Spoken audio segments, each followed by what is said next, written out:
Good morning, everyone. Welcome to Daily Revelations. Glad you joined me. And today I am in Genesis 8. So, as you're kind of gathering this theme, I am going through the Bible. Actually, I'm taking a biblical theology class, and I'm kind of taking you on that journey with me. I'm not teaching you everything I'm learning and everything that I'm reviewing, because I've been through the Bible many times, and it's always good to go back because you always learn something new. We are so finite and God is so infinite. We will never get to the depths of everything that God has to teach us. Someday He'll just fill in all the blanks, which is awesome.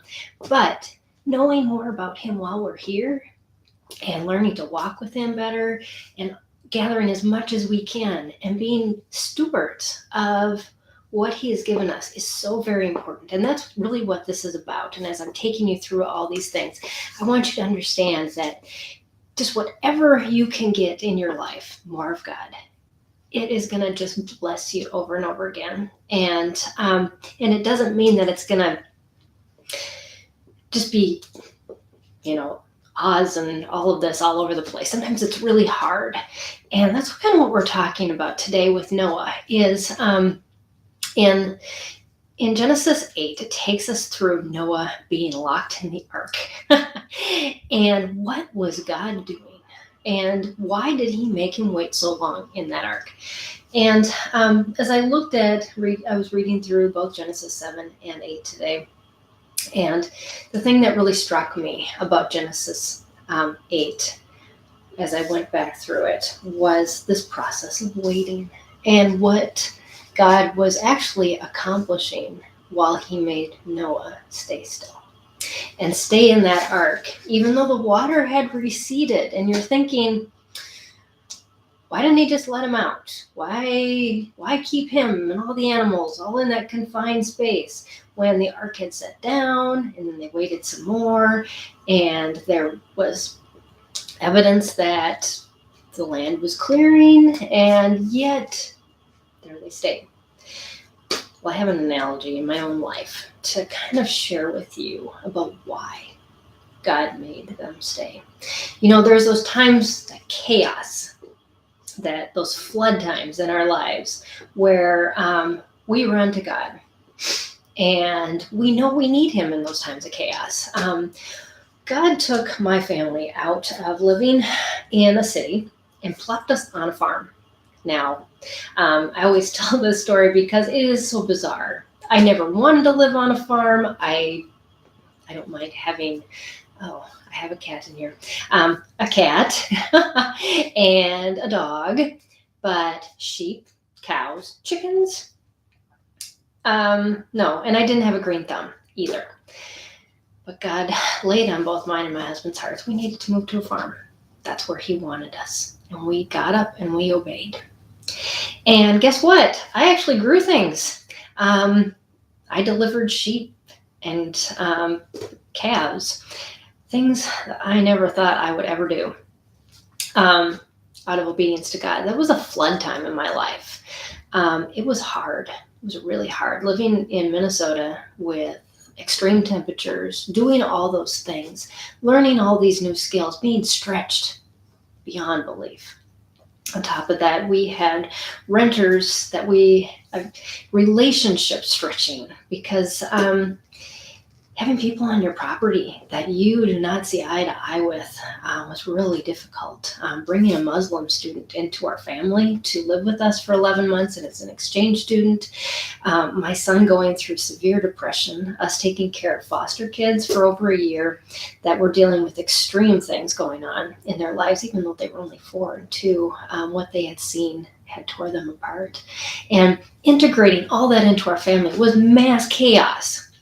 I can relate very well to Noah, and our little farm was like our ark, and it was hard.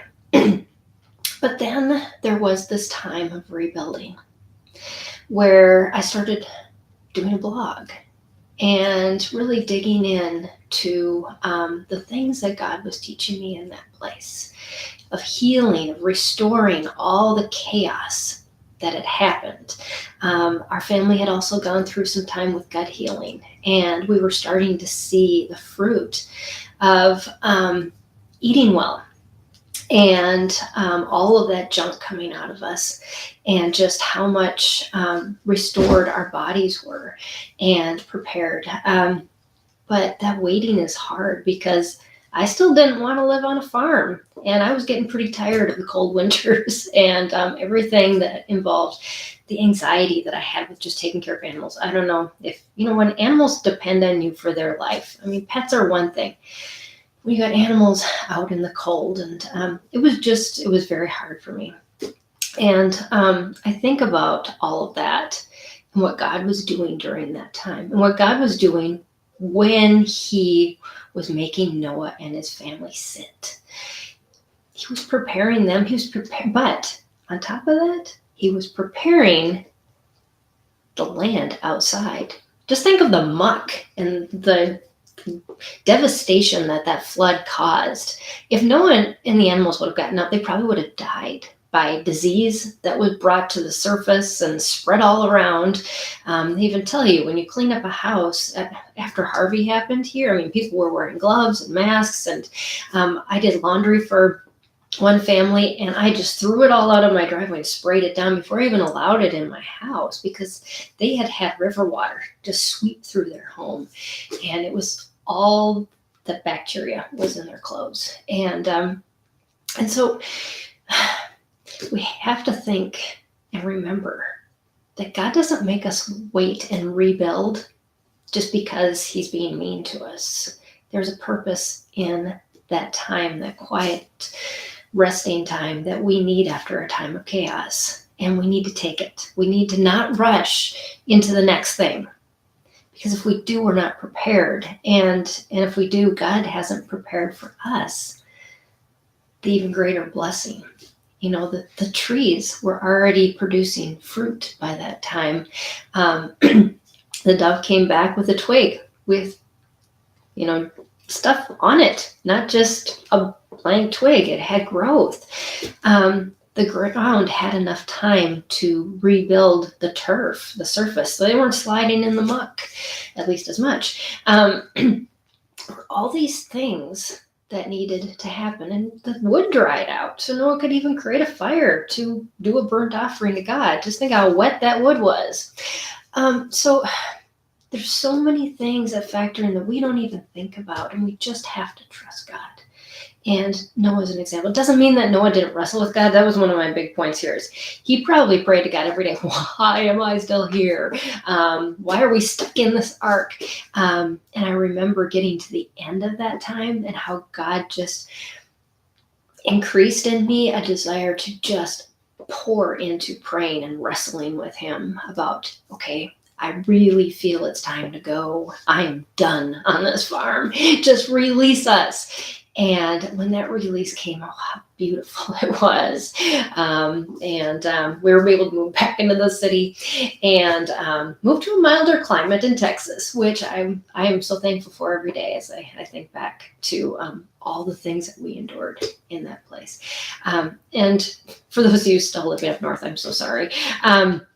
That's just my perspective of living on a farm out in those climate conditions. Nothing I had ever desired for my life, and I'm so happy about where I am now. But it doesn't mean that it's without trials. The trials still come and go.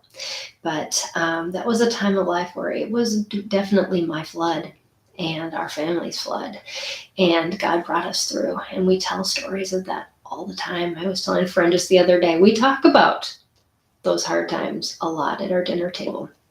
And our family remembers.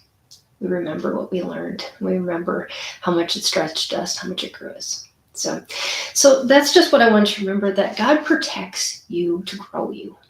And not only through the times of chaos, but also through the times of restoration that follow. So hold on and just trust in him that each of the things that he's taking you through has a purpose, and that he's preparing what is ahead for just the right time, but you got to hold on. So I'll see you all tomorrow. Thanks for joining me, and thanks for just tuning in to Daily Revelations. We never know what God is going to tell us next, but we trust that it's going to be good because he's good. Have a great day.